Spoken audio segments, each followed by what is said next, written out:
Halo, perkenalkan nama saya adalah Igan Sarjo dari grup SMS 02. Saya dan bersama kelompok saya akan mempresentasikan mengenai laporan praktikum final project kita. Berikut ada rumusan masalah yang dalam laporan kita. Bagaimana melakukan peramalan permintaan produk furniture untuk mendukung perencanaan produksi perusahaan. Bagaimana penerapan control chart dalam mengendalikan kualitas produk furniture PT Mebelinda. Bagaimana perencanaan sumber daya perusahaan dalam pembangunan workshop furniture PT Mebel Indah, dan apakah proyek pembangunan workshop layak dilaksanakan berdasarkan hasil feasibility study. Oleh karena itu, tujuan dari laporan kita adalah melakukan peramalan menggunakan forecasting, menganalisis pengendalian kualitas produk menggunakan control chart, supaya proses produksi pada dalam batas kendali, menyusun ERP yang mencakup perencanaan tenaga kerja, material, dan biaya operasional, serta melakukan feasibility study untuk menilai kelayakan finansial proyek pembangunan workshop furniture. Sebelum kita mulai hasil dan analisisnya, per- perlu mengetahui landasan teori dari masing-masing topik. Pertama adalah forecasting. Forecasting sendiri adalah proses memperkirakan nilai permintaan di masa depan dengan menggunakan data historis dan metode statistik tertentu. Metode yang dipakai biasanya banyak digunakan dalam dunia industri adalah TSD, time series, terutama ketika data permintaan memiliki pola tertentu seperti tren dan musiman. Selanjutnya adalah control chart, yang merupakan alat statistik yang dipakai untuk memantau dan mengendalikan proses produksi agar tetap berada dalam batas kendali. Dan penerapan ini secara konsisten dapat meningkatkan stabilitas proses, menurunkan tingkat cacat produk, dan dukung penerapan improvement yang berkelanjutan dalam sistem manufaktur. Ketiga adalah ERP, Enterprise Resource Planning, yang adalah sistem informasi terintegrasi yang digunakan untuk mengkoordinasikan seluruh sumber daya perusahaan. Dan dalam konteks manufaktur ini, ERP berperan penting dalam perencanaan produksi, pengendalian persediaan, dan pengelolaan biaya secara terstruktur dan berkelanjutan. Terakhir adalah feasibility study. Ini merupakan analisis sistematis untuk menilai apakah suatu proyek memang layak dilaksanakan dari berbagai aspek. Biasanya sih terutama itu aspek finansial.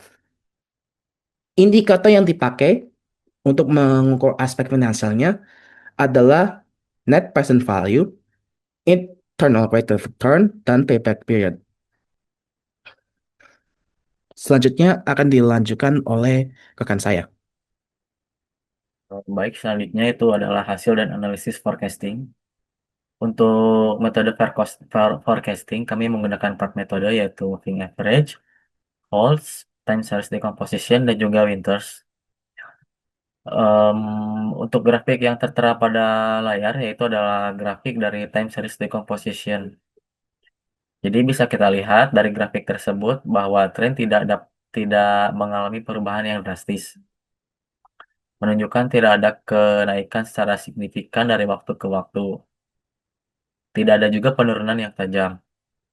Dan juga data cenderung bergerak di kisaran yang sama. Maka dari itu, berdasarkan seluruh output time series decomposition dapat disimpulkan bahwa data memiliki pola musiman yang kuat dan stabil. Sementara komponen tren bersifat mendatar tanpa perubahan yang signifikan. Dekomposisi berhasil menangkap kedua pola tersebut, sehingga model TSD menghasilkan forecast yang stabil dan dapat diandalkan. Hal ini juga terbukti dari tabel error yang menunjukkan nilai-nilai MAPE terendah yaitu 3,1%, MAD terendah 182,2, dan juga MSE terendah ya yaitu 552,098. Hal ini menjadikan metode TSD sebagai metode dengan kinerja yang paling optimal. Berikut adalah hasil dan analisis dari keempat metode yang sudah dilakukan. Yang pertama dari moving average, hasil forecasting menggunakan metode moving average dengan panjang periode 2 atau MA2 memang efektif untuk meredam fluktuasi jangka pendek, tetapi kurang akurat untuk peramalan jangka panjang atau data dengan variabilitas tinggi. Lalu ada Holmes Method. Metode ini termasuk kategori sangat akurat dalam konteks forecasting manufaktur. Namun, metode ini masih memiliki keterbatasan karena tidak mempertimbangkan pola musiman. Akibatnya, variasi musiman yang mungkin muncul pada data bulanan tidak dapat dimodelkan secara optimal. Lalu ada time series decomposition. Metode ini cocok untuk dataset ini karena pola musiman jelas dan konsisten. Sementara tren tidak terlalu dinamis. Model ini memberikan dasar yang kuat bagi pengambilan keputusan dalam sistem manufaktur berkelanjutan, terutama dalam perencanaan kapasitas pengadaan material serta perencanaan energi dan pengelolaan limbah. Yang terakhir ada dari Winter Method. Jadi Winter Method ini mampu menangkap tren dan musiman, tetapi akurasi musiman kurang presisi dibandingkan time series decomposition. Model ini tetap dapat digunakan untuk estimasi, namun jika tujuan utama adalah ketepatan peramalan musiman, PSD adalah pilihan yang lebih optimal. Ya, terima kasih. Selanjutnya, Selamat malam, Bapak dan rekan-rekan semua. Baik, selanjutnya saya akan menjelaskan mengenai hasil dan kontrol chart. Dua produk dan analisis memakai control chart yaitu Luck Coffee Table dan Kallax. Analisis data produk Luck Coffee Table ini menunjukkan pada Luck Coffee Table analisis atribut P chart menunjukkan bahwa jumlah cacat masih berada dalam batas kendali, sehingga variasi yang terjadi itu merupakan variasi alami proses dari suatu proses, yaitu common cause. Kemudian selanjutnya dari analisis data dimensi panjang meja leg coffee table, variabel X bar dan R chart ini menunjukkan bahwa rata-rata dan variasi prosesnya masih stabil, tidak ada indikasi penyebab yang khusus, sehingga artinya itu proses sudah terkendali secara statistik meskipun belum tentu sepenuhnya memenuhi standar spesifikasi. Kemudian selanjutnya terhadap produksi Kallax, hasil NP chart ini menunjukkan bahwa seluruh jumlah cacat dalam produk itu berada dalam batas kendali, menandakan bahwa proses produksi ini nih relatif konsisten dan stabil. Nah, kemudian pada analisis variabel X bar dan S chart-nya menunjukkan bahwa rata-rata proses mendekati nilai target dengan variasi yang kecil dan konsisten. Jadi kesimpulannya kedua produk ini tuh berada dalam kondisi in control. Namun Kallax memiliki proses yang lebih stabil dan lebih seragam dibanding Lake Coffee Table, sehingga kualitasnya lebih baik dan lebih konsisten. Sekian presentasi dari saya. Terima kasih.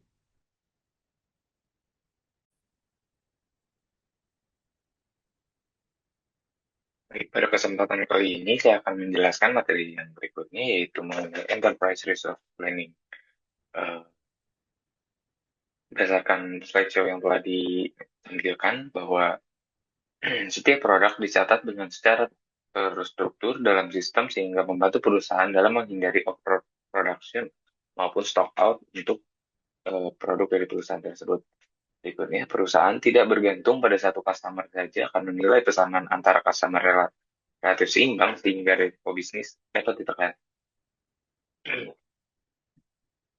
Data vendor di Odoo terintegrasi langsung dengan request for quotation, purchase order, receipt and inventory, dan juga accounting dan pembayaran.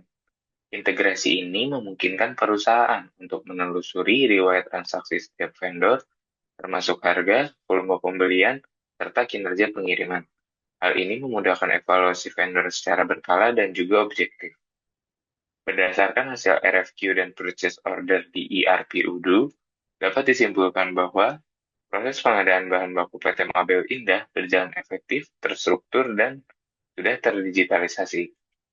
Seluruh RFQ berhasil dikonversi menjadi PO, yang dimana hal ini menunjukkan bahwa koordinasi yang baik terjalin dengan vendor PT Mobil Indah.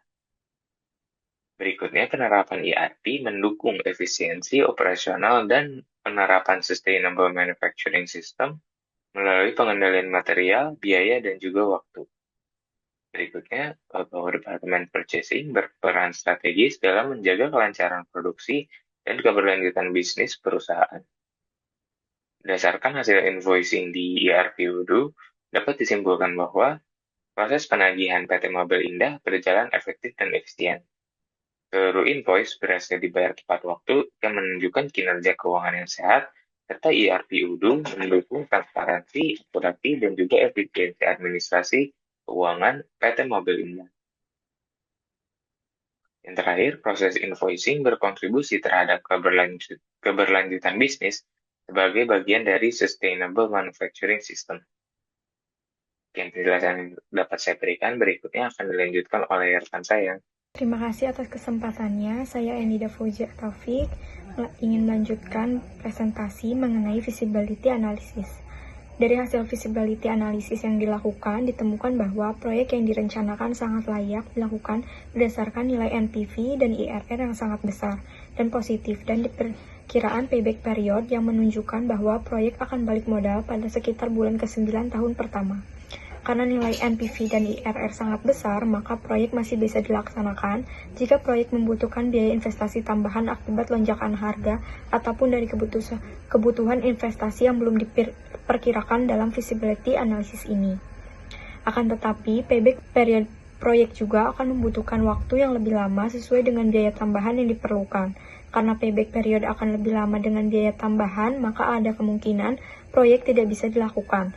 Sebab proyek dengan cash flow negatif yang lebih lama dapat menyebabkan kesulitan dalam alokasi biaya pada kegiatan atau proyek lainnya di perusahaan. Selanjutnya, yaitu kesimpulan. Dari hasil proyek ini dapat disimpulkan bahwa forecasting membantu perencanaan produksi yang lebih akurat, dan yang kedua, control chart memastikan proses produksi tetap stabil, dan yang ketiga, ERP mendukung integrasi dan efisiensi operasional, dan yang keempat, proyek workshop PT Mobil Indah layak secara finansial. Selanjutnya yaitu saran untuk proyek ini, yaitu yang pertama, evaluasi forecasting secara berkala, kemudian penerapan control chart secara konsisten, dan yang ketiga itu optimalisasi integrasi ERP antar departemen, dan yang keempat, evaluasi ulang kelayakan jika terjadi perubahan biaya atau asumsi. Sekian yang dapat saya sampaikan, kurang lebihnya mohon maaf. Assalamualaikum warahmatullahi wabarakatuh.